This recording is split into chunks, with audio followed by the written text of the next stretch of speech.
ईश्वर को बहुत बहुत प्रणाम और धन्यवाद। अक्सर जब हम दुखी होते हैं या कोई प्रतिकूल परिस्थितियां होती हैं तो ऐसा लगता है कि वह समय बिल्कुल ठहर सा गया है।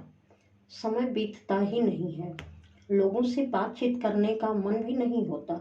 डेली रूटीन भी बाधित होती है, स्वास्थ्य भी प्रभावित होता है, किसी भी कार्य में मन नहीं लगता।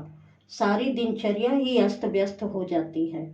निराशा तो जीवन में ऐसे घर कर जाती है जैसे इस रात की कोई सुबह ही नहीं। हमारे कुछ दोस्त, मित्र और शुभचिंतक हमें इस स्थिति से बाहर निकालने का प्रयास अवश्य करते हैं, लेकिन शायद हमारा मन इस निराशा से निकलने में असमर्थ होता है। बहुत सारे लोग ऐसे भी होते हैं जो अपनी मन स्थिति को समझते हैं और वह इस विपरीत परिस्थिति से बाहर निकलने का प्रयास भी करते हैं, किंतु कुछ समय के बाद वह पुनः उन्हीं स्थितियों में जकड़ जाते हैं।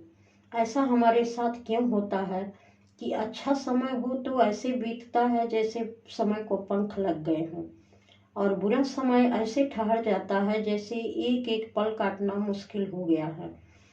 इस समस्या का समाधान बाहर नहीं है। इस समस्या का समाधान आपके अंदर ही है, जो आप थोड़ी सी कोशिश करके ही इससे छुटकारा पा सकते हैं। अगर आप सचमुच इस परिस्थिति से बाहर आना चाहते हैं तो पहले अपने विचारों को सकारात्मक बनाइए, और जो परिस्थितियां चल रही हैं वह आपको अपनी जिंदगी की किस सच्चाई को दिखाने का प्रयास कर रही हैं, उसको समझने का प्रयास करें। हो सकता है आपकी कुछ ऐसी कमजोरियां हों जिसे आप बार बार दोहरा रहे हों और वही पुराना पैटर्न आपकी जिंदगी में बार बार रिपीट हो रहा हो।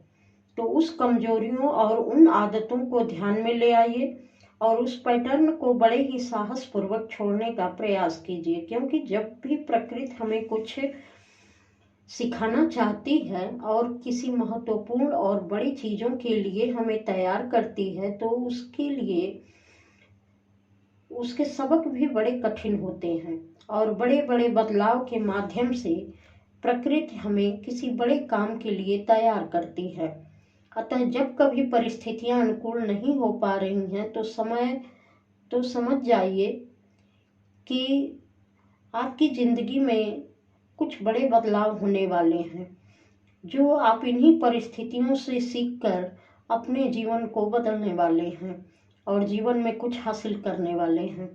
क्योंकि अच्छे समय में हम इतने खुश रहते हैं कि कब हमारे अंदर कौन से विकार समाहित हो गए हैं हमें पता ही नहीं चलता, और धीरे धीरे यही विकार हमारी जिंदगी की रफ्तार को बाधित करने लगते हैं। किंतु जब कोई दुख या कष्ट या कोई विपरीत परिस्थितियां आती हैं तो वह व्यक्ति को उसके होने का एहसास कराती हैं। उस समय व्यक्ति का ध्यान बाहरी परिस्थितियों से हटकर स्वयं की चेतना पर आकर टिकने लगता है। उसके स्वयं को समझने की खोज प्रारंभ हो जाती है। ऐसी परिस्थिति में जो व्यक्ति अपने दुख या सुख के लिए किसी और को दोष ना देकर साहस पूर्वक अपनी गलतियों का सामना करता है तो वह इस विपरीत परिस्थिति को भी एंजॉय करने लगता है। उसको लगता है कि कोई नया लेसन या सबक सीखने के लिए उसकी जिंदगी, उसकी चेतना उसे तैयार कर रही है। इस विचार के एहसास मात्र से वह व्यक्ति विपरीत परिस्थितियों के लिए भी किसी और को दोष ना देकर स्वयं में आनंदित रहने लगता है, और यह आनंद, सुख, सुकून उसकी जिंदगी का धीरे धीरे अहम हिस्सा बन जाते हैं, और सकारात्मक विचार होने के कारण वह व्यक्ति अनुकूल और प्रतिकूल परिस्थितियों में भेद करना धीरे धीरे भूलने लगता है, और वह अपने हर पल को आनंद पूर्वक जीने लगता है। धीरे धीरे वह व्यक्ति इस प्रतिकूल और अनुकूल परिस्थिति को ऐसे एंजॉय करता है जैसे उसके जीवन में सुख ही सुख हो।